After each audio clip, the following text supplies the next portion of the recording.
Hello friends, Assalamu alaikum. Hope you all are doing good. இன்னைக்கு வீடியோல ஒரு sweet recipe தான் உங்க எல்லாரோடையுமே ஷேர் பண்றேன். மிடில் ஈஸ்ட் கண்ட்ரில ஃபேமஸான ஒரு ஸ்வீட்ஸ் தான் பஸ்பூசா கேக். இந்த பஸ்பூசா கேக் வந்து நம்ம ரெண்டு மெத்தட்ல செய்யலாம். ஒன்னு வித் அவன், இன்னொன்னு வித்அவுட் அவன் செய்யலாம். இன்னைக்கு ரெசிபி வந்து கொஞ்சம் ஸ்பெஷலா அவன் இல்லாம, அது மட்டும் இல்லாம எக், மில்க் இது எதுவுமே சேர்க்காம சிம்பிளான வேலை செய்யற மாதிரி தான் உங்களுக்கு இந்த வீடியோல ஷேர் பண்ணியிருக்கேன். ஸோ வீடியோவை கட்டாயமா லாஸ்ட் வரைக்கும் வாட்ச் பண்ணுங்க. அது மட்டும் இல்லாம என்னோட சேனலையும் சப்ஸ்கிரைப் பண்ண மறந்துடாதீங்க.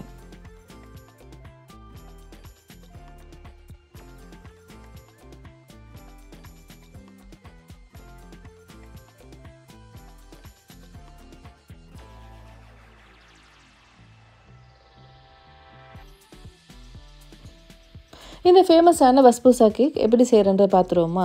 அதுக்கு நான் யோகர்ட்டை கொஞ்சம் ப்ரிப்பேர் பண்ண போகிறேன். அதுக்கு ஒரு 1 கப் மாதிரி யோகர்ட் எடுத்திருக்கேன். இதுக்கு 3/4 கப் வாட்டர் சேர்த்து இதை நல்லா மிக்ஸ் பண்ணி எடுக்கணும். வாட்டர் சேர்த்து மிக்ஸ் பண்ணும்போது எல்லா வாட்டரையுமே ஒரே டைமில் சேர்க்காம அது கொஞ்சமாக வாட்டர் சேர்த்து முதல்ல அதை நல்லா மிக்ஸ் பண்ணிக்கொள்ளுங்க. கொஞ்சமாக வாட்டர் சேர்த்து மிக்ஸ் பண்ணும்போது தான் அது அந்த கட்டிகள் எதுவும் இல்லாமல் நல்லா மிக்ஸ் ஆகி வரும். ஸோ நம்ம எடுத்துருக்க வாட்டரை இந்த மாதிரி கொஞ்சம் கொஞ்சமாக சேர்த்து இந்த நல்லா மிக்ஸ் பண்ணி எடுத்துடணும்.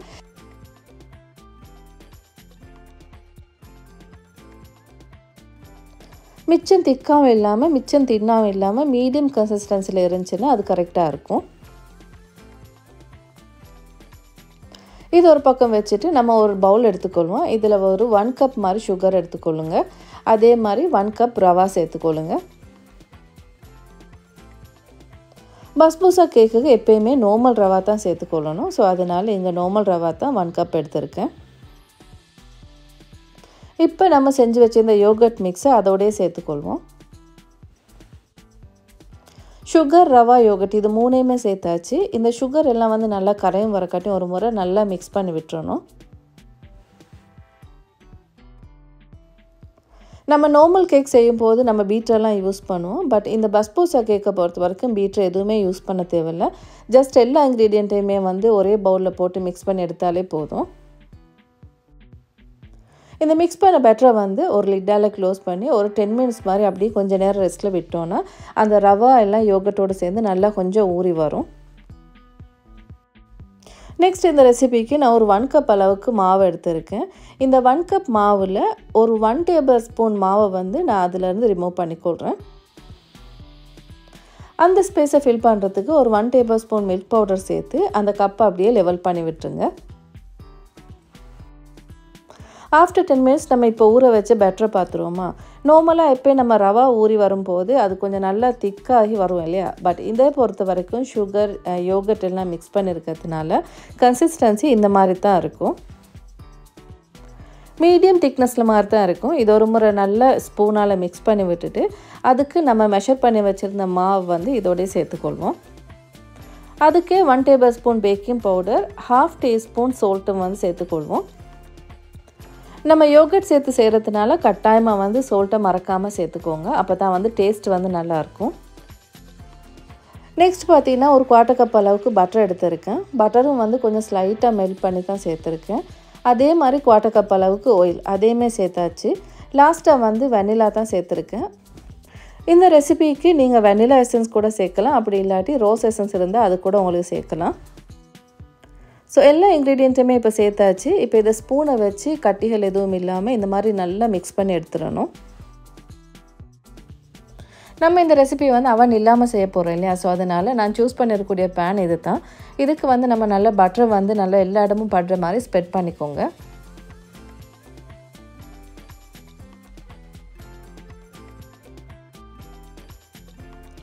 அதோடய ஒரு 1 டீஸ்பூன் ரவாவும் வந்து அந்த பேனுக்கு கொஞ்சம் சேர்த்துக்கொள்கிறேன். அப்போ அந்த ஸ்டிக் ஆகாமல் குயிக்காக அந்த பேன்லேருந்து ரிமூவ் ஆகிறதுக்கு இது ஹெல்ப்ஃபுல்லாக இருக்கும். பேன் வந்து ரெடி ஆகியாச்சு. நம்ம மிக்ஸ் பண்ணி வச்சுருந்த பஸ்பூசா மிக்ஸை வந்து இதோடய சேர்த்துக்கொள்வோம். இன்றைக்கி நான் சூஸ் பண்ணியிருக்கக்கூடிய பேன் வந்து நான் இந்த பஸ்பூசா கேக் வந்து கொஞ்சம் திக்காக வரணுன்றதுக்காக வேண்டி தான் இந்த மாதிரி சின்ன பேனாக யூஸ் பண்ணியிருக்கேன். பட் உங்கள் பஸ்பூசா கேக் வந்து இதை பார்க்க கொஞ்சம் தின்னாக வேணும்னா நீங்கள் இதை பார்க்க கொஞ்சம் பெரிய பேன் எடுத்திங்கன்னா வந்து உங்கள் பஸ்பூசா கேக் வந்து மீடியம் திக்னஸில் வரும். ஸோ நம்ம இப்போ வித்தவுட் அவன் பண்ணுறதுனால நம்ம இதை ஸ்டவ்வில் தான் பண்ண போகிறோம். இதுக்கு வந்து ஃப்ளேமை முடியுமான வரைக்கும் நல்லா ஃப்ளேமை வந்து ஸ்லோ பண்ணிக்கோங்க, சிம்மர் பண்ணிக்கோங்க. அது பின்னாடி லிட்டால் இந்த பேனை க்ளோஸ் பண்ணி அதை அப்படியே கொஞ்ச நேரம் அப்படியே குக் ஆகத்து விட்டுருங்க. இந்த ரெசிபியில் நீங்கள் குக்கிங் டைமை யோசிச்சவே அவசியமே இல்லை. நீங்கள் குக்காகி வர டைமில் பார்த்தீங்கன்னா வந்து இந்த கேக்டு சைட்ஸ் எல்லாமே வந்து நல்ல கோல்டன் ப்ரௌனுக்காகி வந்திருக்கும். அதுவும் இல்லாமல் அது பேன்லேருந்து ஸ்டிக் ஆகாமல் அந்த பேனுக்கும் கேக்குக்கு இடையில ஒரு சின்னதாக ஒரு கேப்பும் இருக்கும்.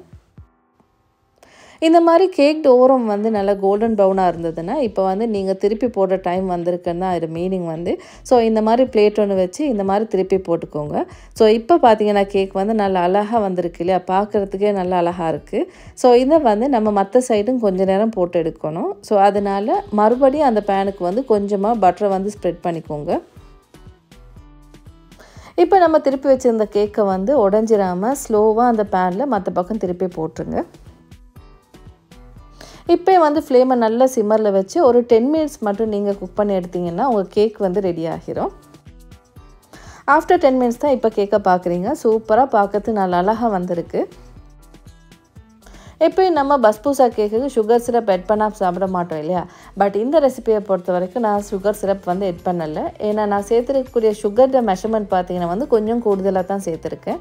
ஸோ அதனால் சுகர் சிரப் எட் பண்ணலை. பட் உங்களுக்கு தேவைன்னா சுகர் சிரப் கூட எட் பண்ணி சாப்பிட்டிங்கன்னா இன்னுமே டேஸ்ட்டாக இருக்கும்.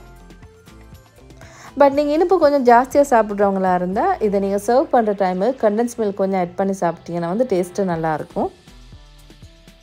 இந்த கேக்கு டாப்பிங்காக வந்து நான் நட்ஸ் சேர்த்துருக்கேன். உங்களுக்கு தேவையான நட்ஸை சேர்த்துக்கோங்க. பீனட், கேஷ்யூ நட் எதுனாலும் சரி உங்களுக்கு தேவையான மாதிரி சேர்த்துக்கோங்க. இன்றைக்கி வந்து நான் பிஸ்டாச்சியோ தான் சேர்த்துருக்கேன். பிளெண்டர் பண்ணி ஒரு பவுடராக மாதிரி கொஞ்சம் சேர்த்துருக்கேன்.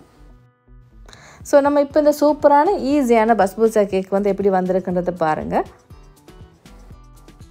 இன்றைக்கி நம்ம சுகர் சிரப் எட் பண்ணல இல்லையா. ஸோ அதனால் இந்த கேக்கும் வந்து அவ்வளோ தூரம் ஹெவியாக இருக்காது.